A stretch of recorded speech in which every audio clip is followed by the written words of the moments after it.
Voici l'espace de libre expression. Nous vous donnons l'occasion de nous dire ce qui ne va pas, ce qui ne marche pas vraiment là-bas dans vos différentes localités en direct et maintenant sur Radio Côte d'Ivoire au 27 20 21 44 48 27 20 24 27 87. Nous sommes à Borotoukoro avec Guénon Ba-Antoine. Bonjour. Oui, bonjour, monsieur. Alors, avec vous, on parle de l'hôpital de Théapleu. Voilà, je voudrais parler de l'hôpital de Théapleu. Allez-y. Je dis que vraiment, il y a certaines choses qui ne sont pas normales. Oui. Le mercredi passé, j'ai mon grand frère qui était gravement malade et ils l'ont envoyé à l'hôpital de Théapleu. Et entre Théapleu et Danané, fait 37 km. Et l'ambulance est à Théapleu qui a été donnée par l'État. Et quand il était gravement malade, la nuit, ils l'ont dit de l'évacuer. À partir de 21h, de l'évacuer. Donc, il n'y avait pas d'autre engin. Mais les gens nous ont dit de payer 30 000 avant de l'évacuer. Les gens vous ont dit, qui vous a dit, quels sont Le ces gens? Le responsable de l'hôpital. Le responsable de l'hôpital vous a demandé de payer 30 000 francs. Le responsable. Oui. Avant d'évacuer votre frère qui était très malade. Oui, c'est très malade. Le responsable de l'hôpital de Théapleu. Théapleu. Oui, de Théapleu, qui a demandé 30 000 francs. A demandé à payer 30 000. C'était pourquoi? Pour le transport. Le transport du frère qui est en détresse. Voilà. D'accord, ok. Donc, j'ai demandé aux parents de leur proposer 15 000, puisqu'on ne pouvait pas faire orange monnaie cette nuit-là. D'accord, ce qui a été négatif chez eux, ils n'ont pas accepté. Et j'ai demandé à ce qu'on cherche un autre engin pour le transporter. Et ça n'a pas été le cas parce qu'il n'y avait pas d'engin en circulation. Attends, ça veut dire quoi? L'ambulance que l'État a donnée là est allouée? Ah, c'est ce que nous, on comprend. C'est ce que moi, je ne comprends pas. C'est pourquoi je le dis, c'est pas normal. Ah ouais, c'est parce que je pose... allô? Oui, allô? Je pose des questions pour mieux comprendre, hein, parce que là, si c'est le cas, c'est pas normal. Hein. Est-ce qu'on vous a demandé de louer l'ambulance de l'État pour transporter votre frère en urgence? Voilà. Est-ce qu'on vous a demandé? Oui. Ils ont demandé 30 000 francs. Pour moi, c'est le frais de carburant. Ils devaient nous demander. Mais ils ont demandé à payer 30 000 francs pour le transporter. Et on devait quitter de où à où? De Théapleu à Danané. Et cela fait 37 km. 37 km, et on vous a demandé de payer 30 000 francs. 30 000 francs. D'accord, voilà. Je vous coupe pas la parole. Allez-y. Je vous dis qu'au complexe ici, nous sommes à 95 km de Touba. Mais l'ambulance prend des gens à 15 000 francs pour les déposer. D'accord. Mais chez nous, à 37 km, et ils nous exigent 30 000. D'accord. Et ils ont transporté mon grand frère à moto. Ok, finalement, il n'a pas... C'est qui a aggravé la situation. Évidemment. Donc, l'hôpital, le responsable de l'hôpital de Théapleu a interpellé ce matin. Il paraît que vous louez l'ambulance de l'État à 30 000 francs pour transporter les malades en urgence. Si c'est le cas, écoutez, il faut changer les habitudes.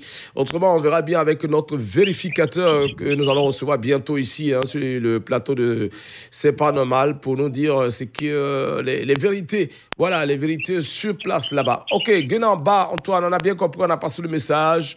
Les autorités prendront les responsabilités. On va à Meyagui maintenant avec Enda Modeste. Bonjour. Bonjour, Amin Dessoun. Voilà, toujours. Alors, on parle d'électricité. Oui. Ça va bien, merci. On parle d'électricité, allez-y. Oui, je parle de l'électricité de chez nous, au village. Il faut dire que l'État... Oui, il est parti malheureusement. On avait déjà même quelques petites coupures en direct et ça, c'est pas vraiment agréable. Je rappelle le numéro de téléphone 27 20 21 44 48, 27 20 24 27 87. En direct maintenant, je vous rappelle, c'est tous les jours à partir de 8h15 jusqu'à 8h30 de lundi au vendredi. On va le dire plus précisément. Et si vous avez des choses à dénoncer, c'est le cas de le dire. Il faut le faire maintenant pour que les choses s'arrangent. Surtout dans le bon ton. On peut dénoncer sans vraiment être désobligeant. Voilà, c'est le cas de le dire. Alors, donc, on vous attend. Je vois sur mon tableau, là, Ouattara Albert qui nous appelle de Fronan, c'est à Katiola. Il évoque le conflit éleveur-agriculteur. On va le rejoindre maintenant. Ouattara Albert, bonjour. Bonjour, monsieur. Voilà, nous vous écoutons. Voilà, je vais parler des bœufs qui détruisent nos plantations. Les bœufs qui détruisent vos plantations. Voilà. D'accord. Parce que quand tu n'es pas là dans ton champ, à ton retour, tu viens trouver que les bœufs sont rentrés, sont partis et ont brouté. Ça, c'est du riz, des viandes, voilà, maïs et autres. Maintenant, quand tu vas trouver la personne, tu dis, c'est toi qui es passé dans mon champ, il dit que non, que c'est pas lui. Oui, mais si tu ne l'as pas vu, comment tu peux l'accuser aussi? Voilà, bon, il faut voir comment ils sont en train de sonner partout. Ils sonnent partout. Vraiment, quand tu vois la personne, ils refusent d'accepter que c'était lui. Maintenant, ça c'est comme ça, chaque fois. Maintenant, cela c'est une fumée dans la savane. J'aimerais que les autorités prennent soin de ça. D'accord. Est-ce que vous êtes... cette fumée-là, Ouattara, afin que cette fumée n'enflamme pas la savane. D'accord. Ouattara. Oui. Il faut voir déjà le préfet ou le sous-préfet de Fronan. Oui. Est-ce que vous l'avez déjà vu? C'est la première fois. Cela date depuis longtemps. Les autorités sont souvent touchées. Les autorités, même au-dessus, sont aussi propriétaires des bœufs. Quand vous résolvez le problème, vous avez des problèmes avec eux. Ah, d'accord. Eux-mêmes, ils ont des bœufs. Eux-mêmes aussi ont des bœufs. Donc, du coup, c'est difficile de trancher. De résoudre ce problème avec eux. Ah, d'accord, donc, j'aimerais que l'État prenne soin de ça pour qu'un décret soit signé. Un décret soit signé pour nous séparer, pour qu'il n'y ait pas... pour que cette fumée ne s'enflamme pas. D'accord, on a bien compris. Il faut donc éteindre le feu le plus rapidement possible, nous dit Ouattara Albert de Fronan. Il paraît qu'il y a des bœufs qui ravagent les plantations des pauvres planteurs et quand ils vont se plaindre, ils savaient que les autorités sur place ont déjà aussi des bœufs, donc ça coince. Voilà. On a bien pris Fronan, on va dire Ouattara Albert de Fronan. Bonne journée là-bas. On va à Ménégbé avec un autre Ouattara. Abdoul, bonjour. Ouais, l'ami des jeunes, bonjour. Voilà, bienvenue sur Radio Côte d'Ivoire, encore ta maison. Alors, route aujourd'hui, on parle de route. Ouais, l'ami des jeunes, c'est pas normal. L'ami des jeunes, de pleurer la route de Gbaboutou. Gbaboutou est située à, disons, 20 km de Gabiadji. Mais je te dis, la population de Gbaboutou souffre. Ils envoient des émissaires pour voir les ponts. Ils ont déjà mesuré tout, ils sont partis. Mais l'ami des jeunes, je t'assure que dans ce temps, avec la pluie, mais ça fait déjà 3 victimes. Disons deux élèves qui sont morts dans la fleuve de Gbaboutou. Et tout récemment encore, une dame qui a pris son enfant qui venait, qui avait problème de sang, arrivé là, le pont est bourré, il n'y a pas de passage. La femme est restée là avec un enfant, mais l'enfant est mort sur les champs là, parce qu'il n'y a pas de route pour envoyer un enfant à la SAP Rapide Gras pour soigner l'enfant. L'ami de jeunes, on a vu le président du conseil régional. Il est venu avec des gens, sont venus, ils ont fait tout. Ils ont dit, ils vont commencer les travaux depuis le mois qui est passé. Jusqu'à aujourd'hui, il n'y a rien. Quand on va, on dit non, le président est en déplacement, le président n'est pas là, le président allait en D'accord, Europe, donc le problème, c'est le pont. Le pont, l'ami des jeunes, État sûr, donc, c'est le pont. Ça cause beaucoup de désagréments. Beaucoup de dégâts. Des élèves qui partaient composés, je te dis, ils sont restés dans le pont, ils sont morts dans le pont. L'ami des jeunes, ça fait pitié. Ils sont morts dans le pont. Ah bon, sur le pont? Oui. Ah bon? Ils ont voulu traverser, comme c'est des enfants, ils ont voulu traverser d'une manière parce que c'était rempli. Ils ont glissé, ils sont tombés dedans. D'accord, donc on va rappeler, le pont est situé exactement où? Bon, le pont est situé, disons, à 15 km de Gabiadji. La société de Gabiadji en allant à la SAPH Rapide Gras. La grande société à SAPH Rapide Gras. D'accord, c'est bien noté. Merci Abdoul. On a bien pris. Bonne journée. Portez-vous bien là-bas. On va aller avec Conan Frédéric à San Pedro. Bonjour. Bonjour monsieur. Oui, nous vous écoutons. Je vous appelle plus précisément de Dacioko, village du ministre Légré. Ce village est situé sur le tronçon San Pedro-Abidjan. Malheureusement, nous n'avons pas assez d'électricité parce que je vais taire le nom de, comme on appelle la société qui nous donne du courant. C'est une société mobile qui nous donne du courant à partir de 19h, pardon, et c'est coupé à 6h du matin. Ah ben vous dites que c'est le village du ministre Légré. Oui, c'est le village de Légré, le ministre. Ah ben il faut lui dire que voilà les désagréments que nous avons. Quand vous avez un cadre, vous avez un fils qui est cadre du pays, il faut le voir pour régler ces petits problèmes. Oui, mais moi je vais interpeller en plus les ministres. Le président du conseil régional. Ah, d'accord. Je vais interpeller tous les cadres de sa région Je vais interpeller aussi le sous-préfet et même comment on appelle, le député d'aller voir quand même la CIE de nous donner du courant. Très bien. Le village s'appelle Patabidou et Datioko. D'accord, c'est situé à combien de kilomètres? Allô? Patabidou. Allô, Frédéric? Allô, Frédéric? 20 années. Allô? Oui. Frédéric, quand tu parles, il faut écouter aussi les autres parler. Je demande, c'est situé où? À combien de kilomètres le village là, de San Pedro? Le village est situé à 25 km de Sassandra, à 20 km de Fresco. Et ça s'appelle comment? Et à 20 km d'Apadou. Et ça s'appelle comment? Dafioko, d'accord. Ok, c'est bien noté. Voilà, en plus, le village du ministre Légré, je pense que Dafioko. Ok. Ok, c'est marqué. Alors, donc. Ok. Mais il faut dire que la moyenne.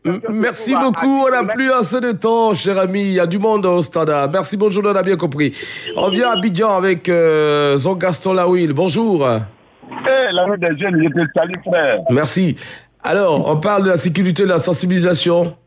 Très bien. Une vraie sanction doit se faire sur les pneus. Ceux qui vendent les pneus des véhicules, c'est très important. Celui qui a un véhicule, là, il ne sait pas le type de pneus qu'il faut. Parce que quand lui voit seulement la forme, pour lui, c'est fini. Or, les pneus que les gens vendent, il y a des lettres dessus. Et puis, il y a des chiffres. Or, les chiffres qui sont là, c'est l'année de fabrication. Maintenant, les lettres là, c'est en moyenne, quelle est la vitesse de maxi du véhicule. Donc, si tu payes un pneu, tu ne sais pas, alors qu'on dit la vitesse maxi de 200 km à l'heure, alors que pour toi, c'est 280 ou bien 400 km à l'heure. Tu achètes ces pneus-là arrivés sur l'autoroute, c'est pourquoi les pneus s'arrachent en filant. Il faut que les gens expliquent quel genre de pneus, par exemple, qu'il faut à ta voiture, qui a une vitesse maxi de 300 km à l'heure. D'accord. Ou bien de 100 km à l'heure. Voilà. Très bien. Alors, mais qu'est-ce qui vous a amené à faire cette remarque? Oui, en fait, c'est remarque parce que moi, je ne dis pas la société dans laquelle je suis, mais je m'occupe aussi de la sécurité. Ah, d'accord. En tout cas, tout ce qui concerne au niveau de la route, tout et tout, voilà. Je vois. Donc, vous avez dû constater cela et vous avez dit, bon, enfin, il faut que je sensibilise un peu, c'est ça? Exactement. C'est très bien. Merci. Moi-même, je ne le savais pas. Voilà. Je vous expliquerai ça un jour lors de votre émission. Voilà. Vous allez matin, un samedi après-midi. D'accord. Merci. J'ai bien pris. Hein. Je vais regarder maintenant les numéros de pneus pour ne pas dépasser la vitesse. Merci, Jean Gaston. Porte-toi bien, frère. À bientôt. On va prendre le dernier. Benamankou de Congo. Bonjour. Bonjour, l'ami des jeunes. Oui, toujours là. Alors, je vous écoute, cher frère. C'est normal cette fois-ci. Ah ben, c'est tant mieux. Oui. Il s'agit de l'axe Yakatia Tobrou Béquier, passant par Kiafé, Diangobo, Kong 2, Kong 1, Biebi et Béquier. Et en tout cas, le bitumage, les travaux du bitumage ont commencé. Ah ben, et cela s'avance bien. Très bien. Mais il y a quelque chose. Nous manquons de l'eau potable. Donc, je demande au chef de l'État, au président, au Premier ministre et au ministre Tiagba. Allô? En tout cas, de jeter un coup d'œil. Il n'y a pas de problème.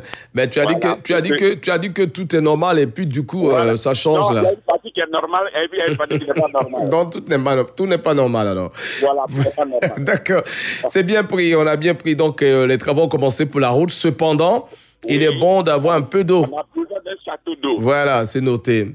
Merci beaucoup, Benamankou. Et puis, merci à vous toutes et à vous tous de nous avoir fait confiance. C'est vrai, c'est votre Radio Côte d'Ivoire. C'est nous qui vous donnons cette opportunité de parler à la Côte d'Ivoire et d'évoquer vos différents problèmes, vos préoccupations à la nation afin que nos autorités puissent prendre des mesures pour vous aider à avoir un meilleur, on va dire, une vie normale, une vie dans de meilleures conditions, on va le dire ainsi. Merci donc à Valentin Kouassi, à Sita Koulibaly et à Alain Moua. On se retrouve dans quelques instants. Radio Côte d'Ivoire, Abidjan, 88.fm.